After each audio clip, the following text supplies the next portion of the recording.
Right, so as you saw maybe in the footage somewhere, as you might have seen, I was just having a word with the guy over here, Alkesh. His name is Alkesh.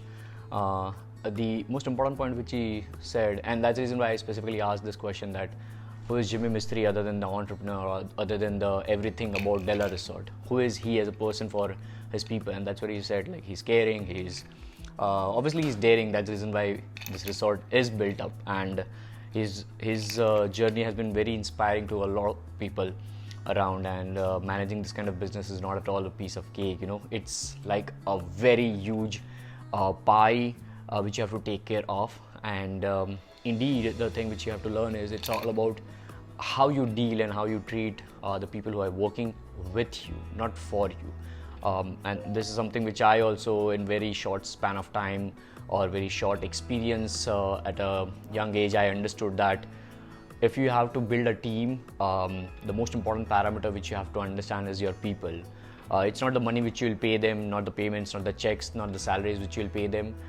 It's the emotional attachment, it's the empathy which you will show against the needs which they have. Every person working for you might have a different kind of need while working with you. That's the reason why there's a very small difference when you say that they are working for your company versus they are working with your company.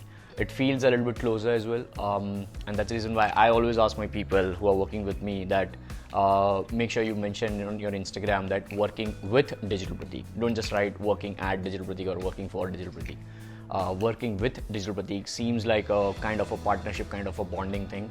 And then make sure that I also make sure I have a very small team of maybe 10, 12 people. As of now, we are doing this. A couple of them are outsourced based on the projects. A couple of them are on regular payrolls where I pass out the payments. I don't call salaries as well, and that's where I don't call them as employees. I call them gangsters. So I've understood this one point, that I make sure that every month, or maybe once 2 months, or once in 3 months, I may just ask them that hey, how is it going, or maybe what are your needs, what are your current needs basically, or how do you see working, what do you like, this and that. Try to learn what they love doing, or what they would love to buy, what they would love to experience, and then accordingly, like, just to give you an example, now obviously it's post-COVID times right now, but assume that there was no COVID. So I used to ask them, hey, would you like to buy movie tickets? I've given movie tickets to a lot of outsourced freelancers at times against the payments which I might just give. On top of that, I might just give this.